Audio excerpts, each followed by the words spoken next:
welcome to Wilder Outdoor Academy. In today's lesson, I'll teach you how to tap maple trees so you can make your own maple syrup.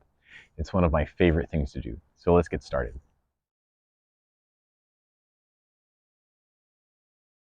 So what is a maple tree? It's hard to see right now because the leaves aren't on the trees, but a maple tree is a tree with leaves that have basically three pointy lobes that come off of them. If you've ever seen the Canadian flag, that has a sugar maple leaf on the flag in the middle of it. So unfortunately, when we need to tap the trees, they usually don't have leaves on them. So typically doing some scouting the year before will help, but chances are if you've got a maple tree, you know it. That said, there are a lot of different kinds of maple trees. The best kind is a sugar maple. It has the highest sugar content, which makes for the best syrup. That said, most any maple tree, as long as it's big enough, will provide you with sap that will give you maple syrup, and it'll be great. Doesn't really matter the species, or I should say the subspecies.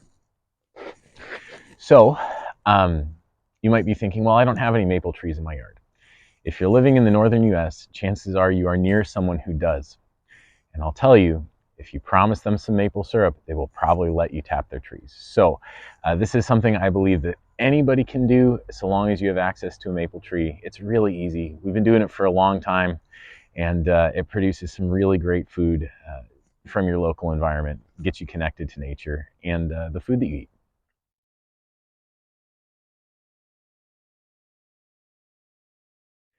So when should you tap?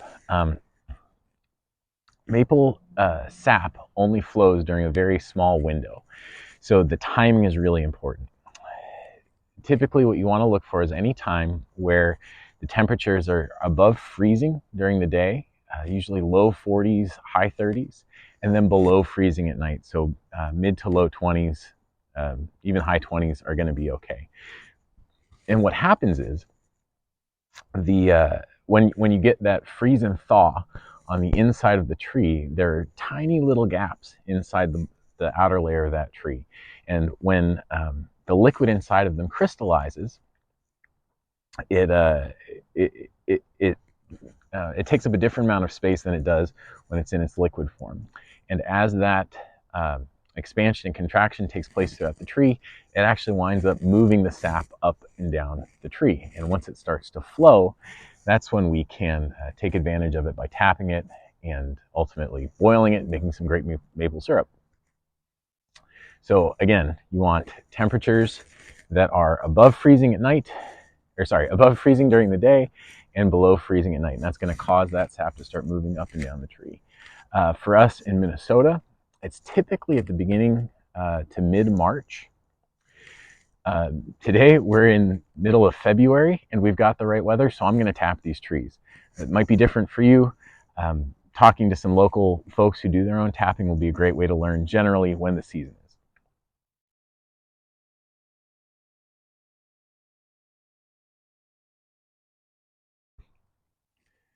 So you'll need some supplies for this. The first and most important thing is that you'll need what's called a spile. This is a plastic spile. A spile is what you stick into the tree that lets the sap collect into it and go out into whatever you're collecting your sap in. Mine is connected to some medical tubing. You can buy a pack of 25 of these online for about 25 bucks, along with some of the other things you'll need. So this is the one I go with. There are lots of different versions of this. There are metal ones that'll drip into tin pails. There are big contraptions that'll collect it in almost like a giant, like they collect blood, they'll put the blood in those bags. There are things like that you can hang on a tree. This is just the one that I like. The reason it matters is because the drill bit that we'll use to drill will need to correspond to the size of the spile that we use. And any spile you buy will typically tell you the drill bit size that you need for that. So I'm going to need a spile, and for mine, I'm going to need some tubing. I'm going to need a drill bit. Mine is a 5/16 inch drill bit. You don't want a drill bit that's too small because your spile won't go into the tree, and you don't want one that's too big because even if you can get that spile flush in there, all the sap is going to leak out of the sides. I had that happen to me last year. So this year I'm going conservative with a 5/16 inch bit. And one thing that I have done is I put some tape right at the 2-inch mark of my drill, because I don't want to drill any deeper than 2 inches into that tree. So when I'm drilling and I hit the tape, I know when to stop. I'll obviously need a drill to use my drill bit and to drill into the tree. I'll need a hammer to tap the spile into the tree. And lastly, because of the kind of spile I have, I use a 5-gallon bucket. And the only thing I've done to this 5-gallon bucket, other than get the lid on it, because I want a lid because I don't want stuff falling into my sap, is I've drilled a hole that can receive the medical tubing.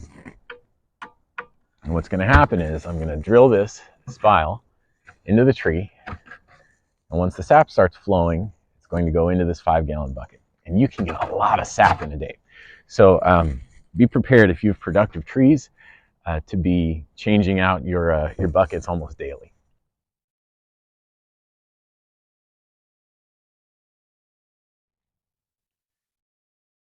So there's a little bit of nuance to the kinds of trees, or the size of the trees you need to tap. So typically you don't want to tap a tree that is smaller than 10 inches in diameter.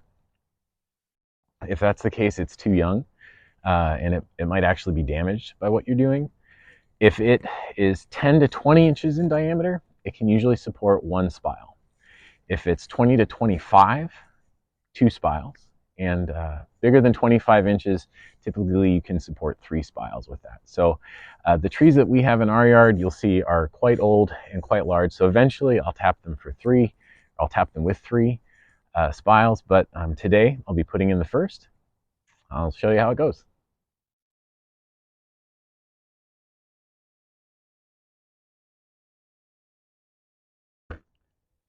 So I've found my maple tree. This is actually a silver maple. And as you can see, it's very, very old, very thick, so it's going to support probably about 3 spiles. What I want to do is figure out the height that I want to drill my hole at. Now, it's unusual for us right now because there's so much snow on the ground. And what I want to account for is that as that snow melts, my bucket is going to sink. So I want to be sure that I don't have it at a height, or my spile at a height, that when the snow starts to melt and it sinks, that I don't have enough tubing to get my sap to my bucket. So there's probably a good 6 to 8 inches of snow under this bucket. And as you can see, there's plenty of room here. This is at least a foot of extra tubing. So if I drill my hole about here, I should be in good shape. Now, once I've got that marked out, I'm going to take my drill, and I'm going to drill slowly and as straight as I can, into the tree up to my 2-inch mark. I only want to drill 2 inches into the tree. Any deeper, and we're getting into the center of the tree, which doesn't have any sap in it, and would actually harm the tree. So I'm going to go here. Normally I would go behind the drill, but just so you can see it, I'll drill very slowly.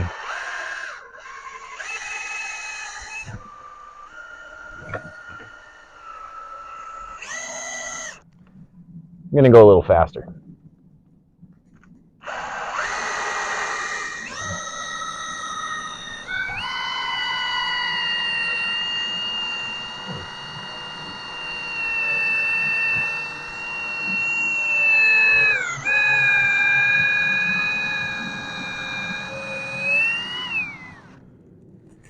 All right, and that's my 2-inch mark.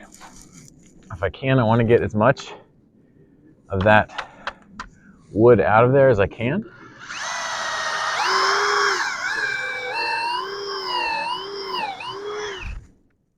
Clear it out a little bit. And then from there, I'm just going to take my spile, tap it in.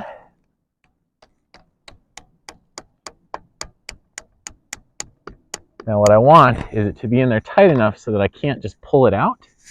It's in there snug, but not so much that it's going to crack the plastic or the tree. So a few more taps, we should be in good shape. From there, Take my tubing. I'm going to find the hole that I drilled right there and stick it in. Now, again, I'm going to want to check this every day, and I'm going to do that for a few reasons. One, maple trees are very productive. They produce a lot of sap. The second reason is that sap can go bad, so we want to keep it either frozen or refrigerated. Ideally, we're boiling sap once we have 5 gallons. That won't produce a lot of syrup, but it does keep it from going rotten.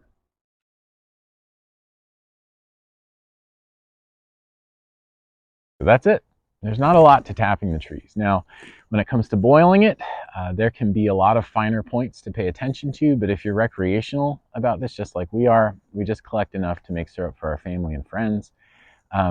It's not super complicated, but there are a few things you want to consider. So first, big picture, what are you doing when you boil your syrup? You are taking the sap, which is sort of a high concentration of sugar and water, and you're boiling off the water but leaving the sugar. And so as the sugar content goes up, it gets thicker, it gets sweeter, it gets stickier. That's how you get syrup. So it takes a lot of sap to get a very little amount of syrup. I believe it's 40 gallons of sap to, I have to look it up. You can Google it, but it's not a lot. So that said, your tree should be pretty productive. That tree is going to produce at least 5 gallons a day, if not more. But when you boil it, there are a few things to consider. First, you don't want to boil it inside your house, at least at the beginning, because that vapor is going to have a lot of sugar in it. And if that gets all over your house is going to be real sticky.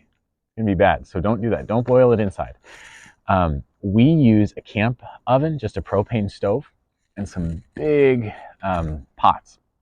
We just keep pouring it in. We set aside a day to have a sugaring party. We'll invite our friends over. We just hang out.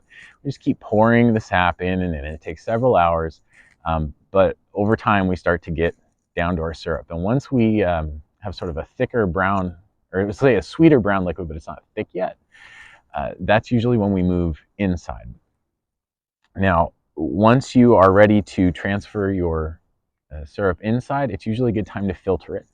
There are nice filters that you can buy online. We don't do that. We just use t-shirts. Now, if you're obviously doing this commercially or you're going to sell it, you're going to want to look into what the requirements are there. But from our end, a t-shirt provides 2 layers of filtering. It filters out some of the sand and the grit and other things that are starting to form as it boils. We then boil it on our stove in the house, the little bit that's left. And you know that it's syrup when it gets 7 degrees above boiling temperature now, or the temperature of water, the temperature that it takes water to boil. So that differs depending on where you are. So again, look that up. It's about 7 degrees above that. Once you hit that, you know you've got syrup. If you don't get quite to that, it can go bad, but it still tastes good. And if you keep it in your refrigerator, it'll last a little bit longer. In case you can't hear, I live in the woods, and that's a coyote howling behind me. I guess that's going to keep going while we go here. But yeah, so once you do that, you'll want to do one final strain of it while it's hot, or one final filtering of it. Again, I just do it over a t-shirt. There's going to be sand that forms and sort of grit that forms in your syrup. Filtering it gets that out. And yeah, you should be good to go from there. It's pretty straightforward. So have fun, enjoy it, and hopefully you get some great syrup this year.